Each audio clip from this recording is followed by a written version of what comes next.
Alors, je propose de rafraîchir la mémoire et de revoir rapidement les épisodes précédents. Initialement, nous avons retiré l'ancienne ardoise du toit et laissé partiellement le cadre, ce qui a considérablement compliqué le travail ultérieur. Il est clair qu'il aurait été plus simple de démonter complètement l'ancienne structure et de reconstruire le toit. Oui, je savais que refaire et compléter est beaucoup plus compliqué que de le faire à neuf à partir de zéro, en se basant déjà sur ses propres objectifs. Au final, nous avons dû nous adapter et construire un cadre semi-nouveau. Une structure métallique a également été soudée sur place, qui s'est ensuite transformée en une insertion panoramique. Et elle ressemble à ça.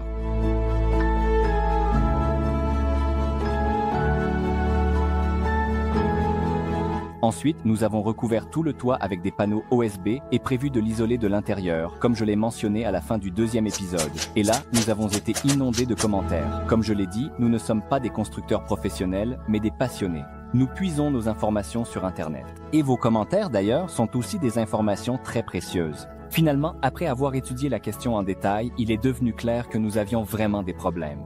J'ai pris une petite pause pour les résoudre, tandis que les gars mettaient le terrain en ordre.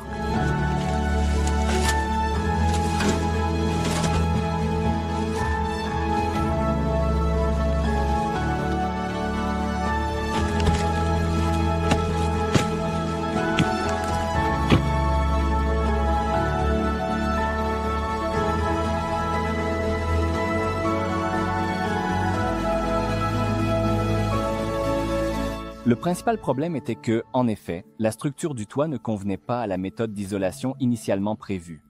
J'ai appelé tous les fabricants qui s'occupent de matériaux de toiture, et en gros, tout se résumait au fait que nous devions refaire la structure, ce que nous ne voulions absolument pas faire.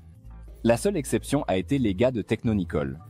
Ils ont abordé la question sous un autre angle et ont proposé une solution au problème existant, plutôt qu'une adaptation aux matériaux. Cette solution s'est avérée être ces panneaux Logic Peer Pro. Ils sont parfaitement adaptés pour l'isolation des combles, ce que notre toit s'est avéré être en fait. Finalement, nous avons acheté sur place, chargé et parti à la ferme. 1 heure plus tard, nous déchargions le matériel avec satisfaction.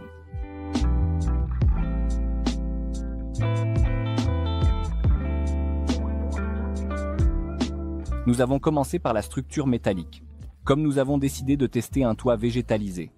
En fait, c'est pour cela que nous fixons ces bandes métalliques.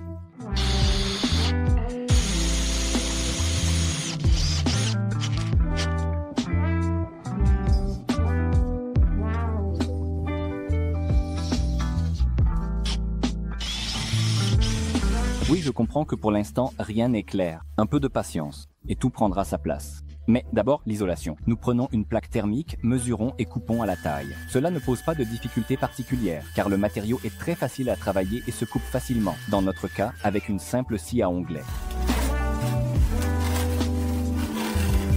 Bien sûr, nous savions que le métal gèle instantanément et crée un pont thermique. Dans notre cas, c'est un pont ou même une passerelle thermique, vu la taille. C'est pourquoi toute la structure métallique doit être isolée sur le périmètre, et ce que nous avons fait. Nous avons recouvert le métal de plaques OSB et enveloppé d'étanchéité bitumineuse. Tout est visible. Le revêtement noir est l'étanchéité.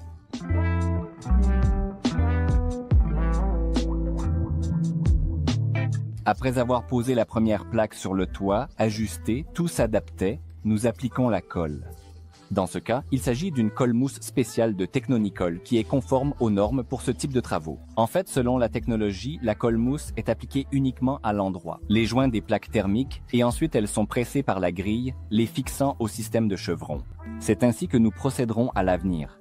Mais pour le moment, nous isolons la structure métallique sur laquelle se trouvera un morceau de toit vert. Ici, tout est clair et visible. Les plaques thermiques sont posées sur la colle mousse et sont reliées entre elles.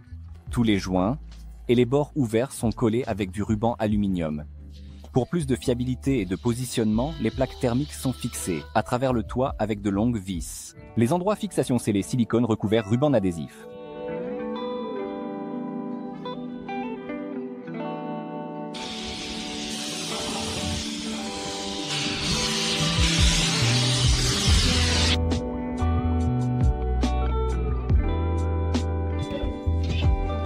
Voilà.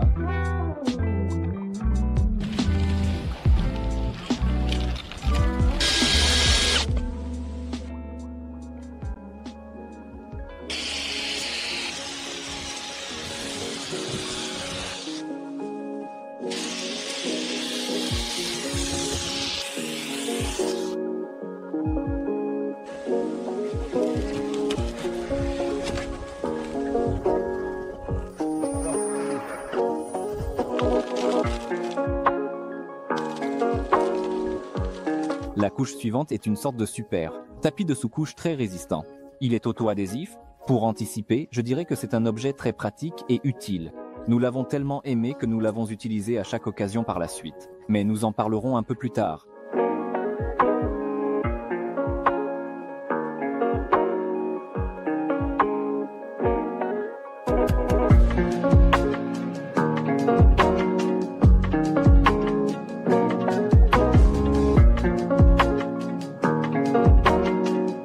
Et maintenant, nous avons la couche suivante.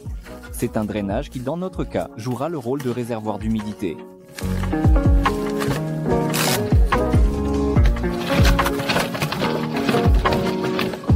En fin de compte, dans ces puits ronds, l'eau s'accumulera et progressivement, selon les besoins, elle humidifiera le sol en période de sécheresse.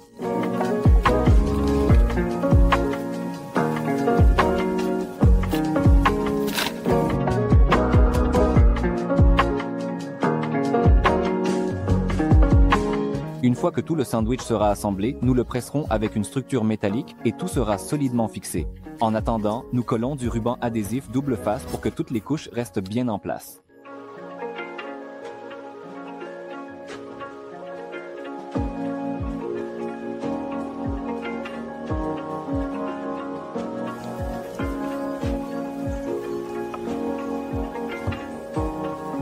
Nous avons collé et maintenant nous pouvons ajouter le drainage. L'installation ici est extrêmement simple. Toutes les cellules ont une forme conique, donc elles s'emboîtent parfaitement les unes dans les autres, se connectant ainsi entre elles.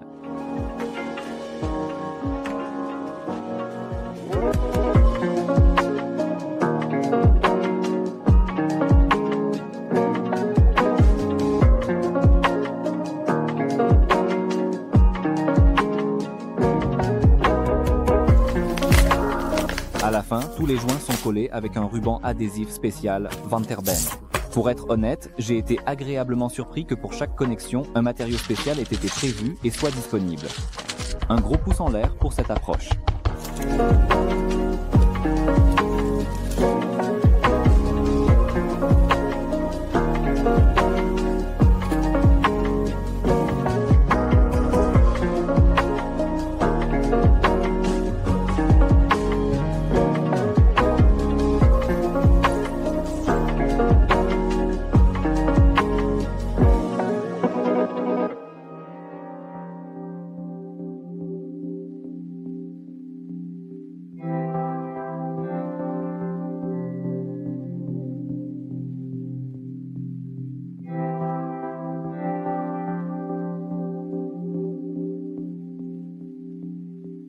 La couche suivante, selon le même schéma, est fixée avec du ruban adhésif double face. Nous attachons le géotextile.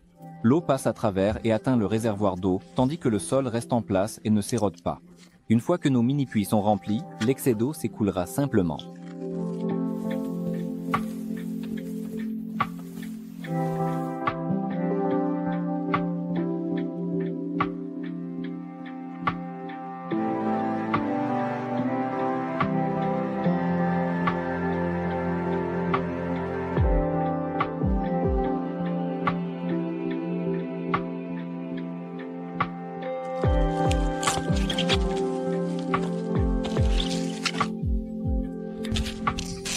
Eh bien, maintenant, il ne reste plus qu'à trouver où charger le sol. Oui, de manière à ce qu'il reste en place après les pluies. Alors, je suis allé chercher le métal, j'ai libéré la table. Les gaz ont envoyé, notre ingénieur concepteur a envoyé les plans exacts. C'est bon, nous allons souder cette chose maintenant. Un grand pot pour planter de l'herbe. Colia terminait le travail sur la structure métallique, sous le nom de code « pot pour l'herbe ». Oui, en fait, c'est exactement ça. L'idée est la suivante. Nous avons décidé de diviser toute la surface en sections. Ainsi, nous minimisons le risque de glissement de terrain et notre idée se présente comme suit. Il ne reste plus qu'à apprêter et peindre. Ici, nous avons utilisé un apprêt époxy fiable, car la structure sera constamment dans un environnement humide, en fait, dans le sol. Et bien sûr, sans protection adéquate, elle rouillera et pourrira. Mais avec la protection, tout va bien, ce qui signifie que nous pouvons commencer l'installation. Nous avons commandé une voiture et apporté le matériel à la ferme en emportant des poutres pour le futur latage afin de ne pas faire rouler une voiture vide. Musique positive, musique positive.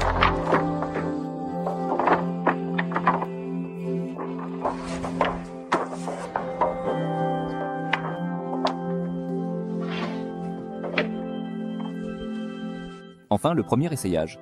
Maintenant, notre idée va devenir clairement visible. Tout est en place. Oui, c'est posé.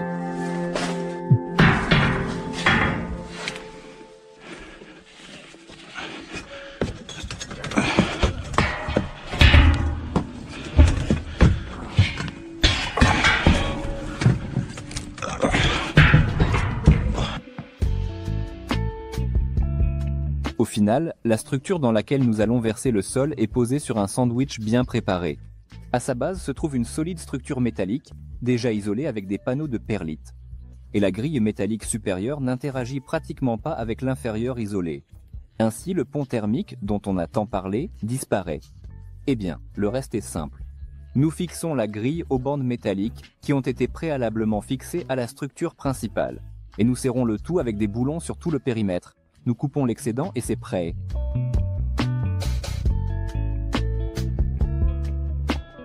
Avant de verser le sol, nous avons décidé de faire de petites barrières en géotextile. Ils empêcheront même le moindre lessivage du sol à travers le petit espace entre la grille et le sandwich principal. Du moins, c'est ce que nous espérons.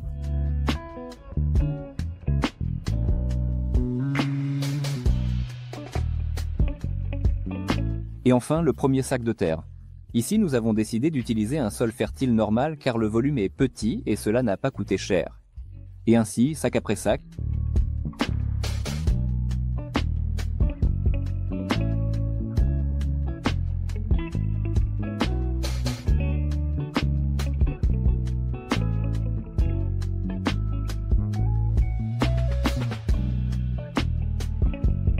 pendant que nous faisons cela, je vais partager mes réflexions.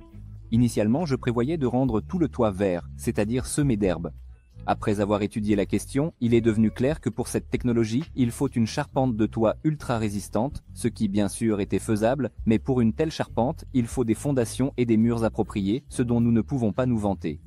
Cependant, notre insertion métallique répond parfaitement à toutes les exigences. C'est précisément pour cela que nous avons décidé de faire un petit morceau de toit vert. C'est précisément à cet endroit, expérimenter, observer le résultat et à partir de là, réaliser une exécution correcte. C'est à peu près ça.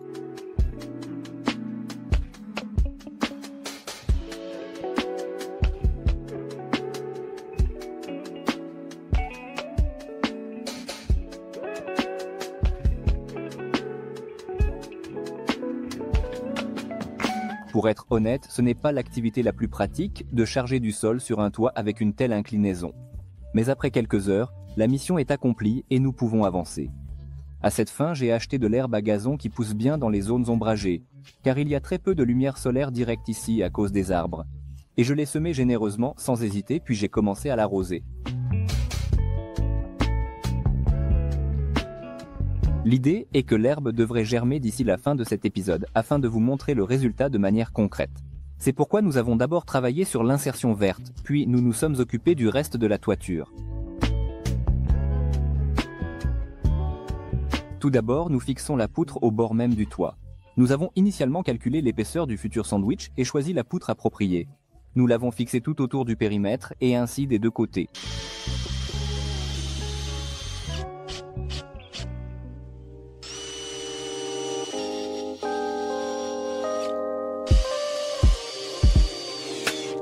De l'autre côté, le toit se termine par une terrasse. Bien sûr, nous n'allons pas l'isoler car c'est un espace ouvert et froid.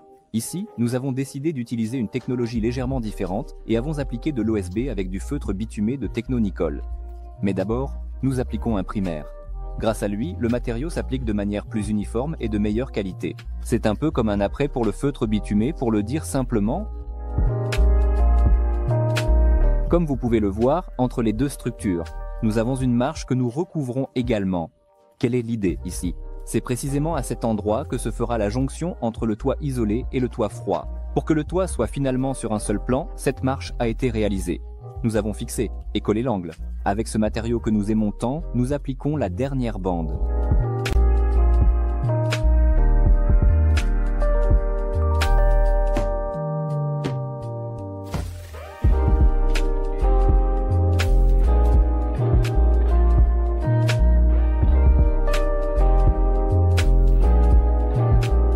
La prochaine étape consiste à s'occuper de la partie chaude du toit. Pour cela, nous appliquons d'abord de la mousse adhésive, puis, après quelques minutes, nous procédons à l'installation des panneaux thermiques. Travailler avec eux est un vrai plaisir, car leur format est énorme comparé à un isolant standard. En conséquence, le processus d'installation est beaucoup plus rapide.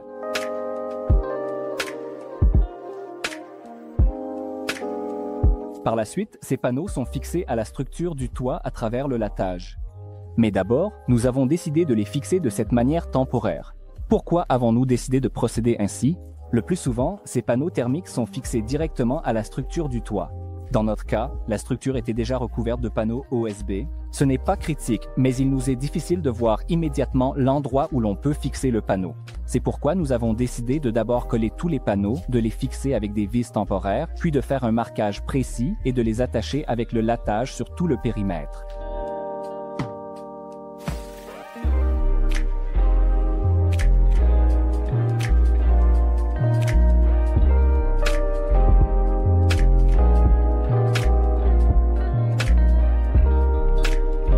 Comme vous pouvez le voir, l'herbe commence à pousser, mais seulement ici et là. Nous n'avons pas assez tassé les graines et la plupart d'entre elles ont simplement roulé vers les points les plus bas. Par la suite, nous avons compris et avons ressemé les zones problématiques.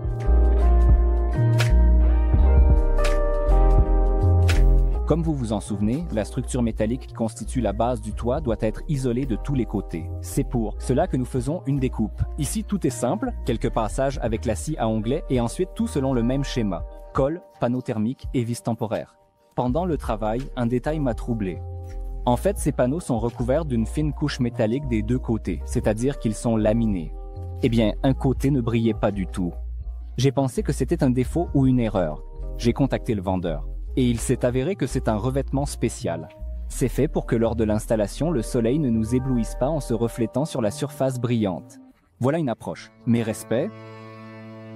Ainsi, l'isolation est terminée. Avant de passer à l'étape suivante, nous avons décidé de diversifier un peu notre pelouse. Tant que le temps le permet, nous avons acheté de l'herbe décorative, plantée de manière aléatoire, puis bien arrosée.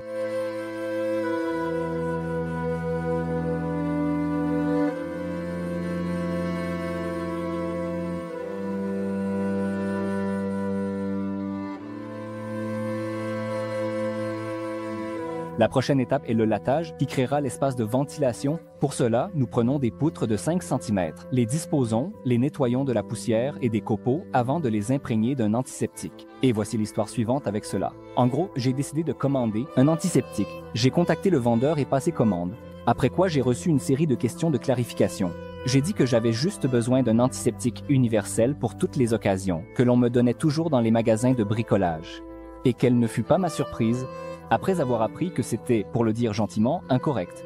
Et pour chaque tâche, il y a une composition correcte. Et les compositions universelles bon marché protègent apparemment de tout, mais en réalité de rien.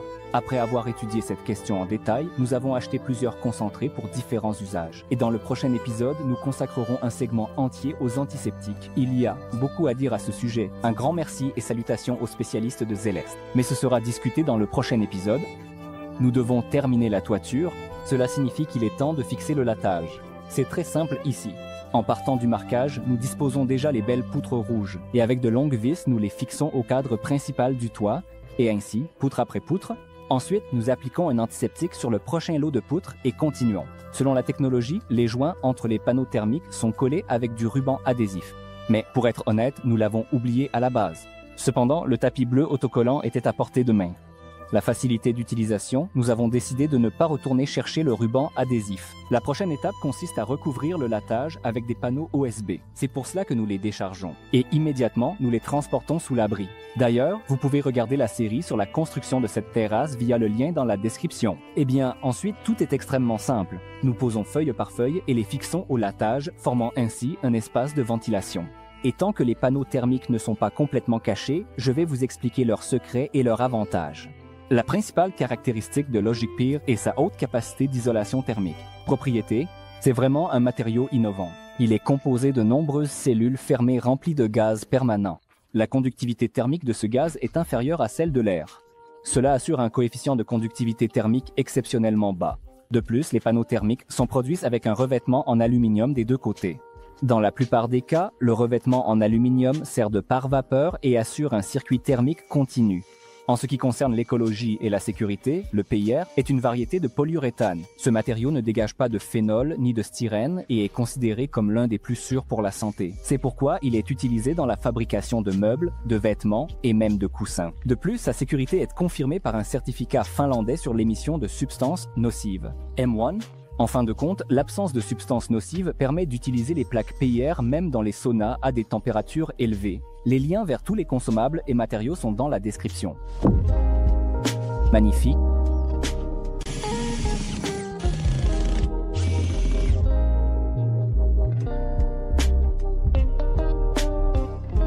En fin de compte, nous avons cette belle surface qu'il est nécessaire de recouvrir avec un tapis de sous-couche autocollant.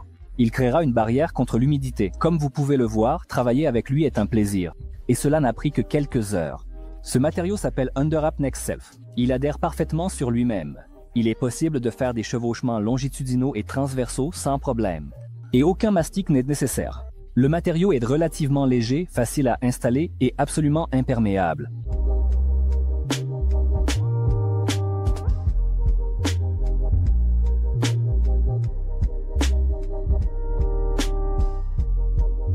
Pour finir le revêtement, bien coller le joint avec l'insert vert, c'est alors que l'idée est venue de diversifier un peu notre parterre de fleurs. À seulement 5 mètres, directement sur le site, nous déterrons une fougère qui nous plaît et la transplantons à l'étage supérieur.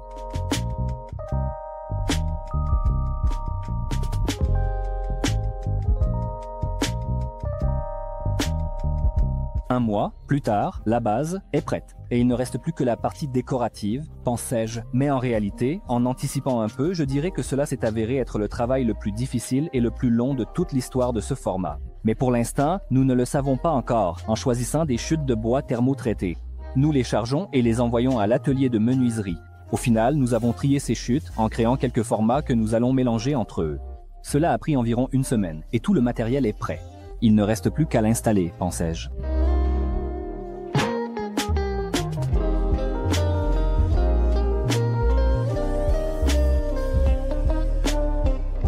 Après le déjeuner, avec de nouvelles forces, nous nous attaquons, comme il s'est avéré, à l'opération la plus difficile. Quelle est l'idée ici? Aucun des matériaux modernes, dans ma vision de cette maison, ne convient pour la toiture. Et c'est là que j'ai commencé à imaginer une alternative. Bien sûr, la première idée qui vient à l'esprit est le bardeau, mais nous n'en avons pas à disposition et s'occuper de sa préparation est long et coûteux. C'est alors que l'idée est venue de créer notre propre alternative en partant de nos possibilités. Qu'est-ce que le bardeau? Ce sont des planchettes de forme allongée, le plus souvent fendues à partir de mélèze. Et le mélèze, comme on le sait, ne pourrit pas. Il y a encore quelques siècles, le bardeau était un matériau de toiture et de revêtement très populaire, en raison de son accessibilité financière. Mais aujourd'hui, au contraire, c'est un produit exclusif et coûteux. Bien sûr, une toiture classique réalisée en bardeau a un aspect différent et se pose en plusieurs couches. Dans notre cas, nous visons davantage un objectif décoratif et nous nous contentons d'une seule couche dense avec un bon chevauchement. L'une sur l'autre, comme barrière contre l'eau, nous avons décidé de faire une sous-couche selon le principe des écailles. Peut-être que c'est superflu, mais nous avons voulu expérimenter. Pour ces objectifs, nous avons pris un film d'étanchéité renforcé à 3 couches Strotex, de Techno-Nicole. Je pense que tout est clair ici. Nous posons visuellement le film, puis la planche thermique dessus, et nous clouons ainsi une rangée, après quoi nous la replions. Strotex. De cette manière, le film recouvre les clous et par conséquent empêche l'humidité d'atteindre ces endroits. Et ainsi de suite en cascade. Oui, je pense que beaucoup diront que ce n'est pas conforme à la technologie, que cela ne se fait pas ainsi. Oui, c'est vrai, cela ne se fait effectivement pas ainsi. Je n'ai trouvé aucun usage de la planche thermique comme matériau de toiture sur le net. C'est précisément pour cela que j'ai décidé de le faire ainsi. En fait, c'est sur cela que repose notre chaîne, faire des choses typiques. Cela ne nous intéresse pas. Nous voulons expérimenter, évoluer, inventer quelque chose de nouveau et, bien sûr, faire des erreurs, mais dans ce cas, c'est un désir argumenté. Dans mon esprit, un tel toit devrait bien se comporter, et donc, quels sont les arguments? Tout d'abord, le tapis de sous-couche bleue est un matériau tout à fait autonome. Ensuite, sur celui-ci, comme des écailles, repose un film renforcé qui ne craint que les rayons directs du soleil. Mais nous le recouvrons complètement, avec une planche thermique, et la planche thermique est pratiquement un matériau éternel. Pourquoi cela? Une planche correctement préparée est initialement placée dans un grand four où elle est littéralement cuite pendant plusieurs jours à une température de 150-180 degrés. C'est pour faire simple, le bois thermotraité n'est bien sûr pas un arbre spécial. Ce sont des essences ordinaires qui ont acquis de meilleures propriétés physiques et chimiques grâce au traitement thermique. En fin de compte, la planche ne pourrit pas du tout et c'est son principal avantage. Parce que lors du traitement thermique, le milieu nutritif est détruit. Pour les parasites biologiques, les champignons, la pourriture et la moisissure. Il s'agit de l'absence de polysaccharides dans la composition.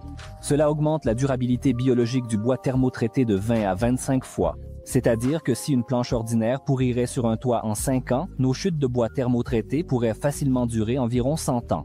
Mais sans couche de protection, la planche devient avec le temps gris pâle. De tels processus se produisent dans tout bois non protégé en raison de la dégradation de la lignine par les rayons ultraviolets, c'est-à-dire le soleil. Cela n'affecte pratiquement pas les propriétés physiques et chimiques du bois thermotraité. Ici, il s'agit exclusivement d'esthétique. Mais dans ce cas, cela joue en notre faveur. C'est-à-dire que nous ne traitons ni ne recouvrons intentionnellement ces planches avec aucun composé protecteur. Au final, après 1 à 2 ans, toute la surface deviendra grise et vieillie. Mais les propriétés uniques resteront les mêmes. En fin de compte, nous obtiendrons un matériau durable et cool avec l'apparence d'une vieille cabane forestière, ce que je veux idéalement atteindre.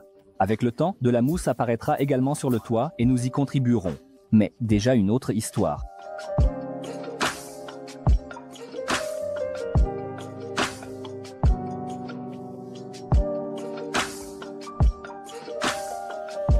Le travail a pris beaucoup plus de temps que prévu. Pendant le processus, nous avons optimisé notre approche et nos outils.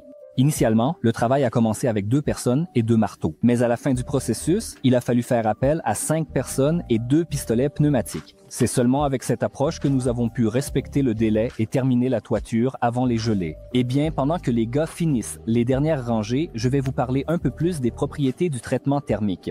À haute température, la lignine contenue dans le bois se caramélise. Cela renforce la teinte dorée et chaleureuse du bois naturel. C'est pourquoi, elle, a cet aspect. Certaines essences deviennent dorées, d'autres carrément chocolatées. De plus, le traitement thermique absorbe 6 fois moins d'humidité par rapport à une planche ordinaire, et lors du séchage, il ne subit pas de contraintes. Voilà en gros, je pense que beaucoup se demandent combien nous a coûté cette petite folie. Comme le veut la bonne tradition, nous avons publié un post sur notre chaîne Telegram. Je vous rappelle qu'après chaque épisode, nous écrivons un post avec un petit rapport dans lequel nous décrivons toutes les dépenses, les difficultés et les pièges. Le lien vers ce post est dans la description vidéo. Merci pour votre vue, H bienveillante.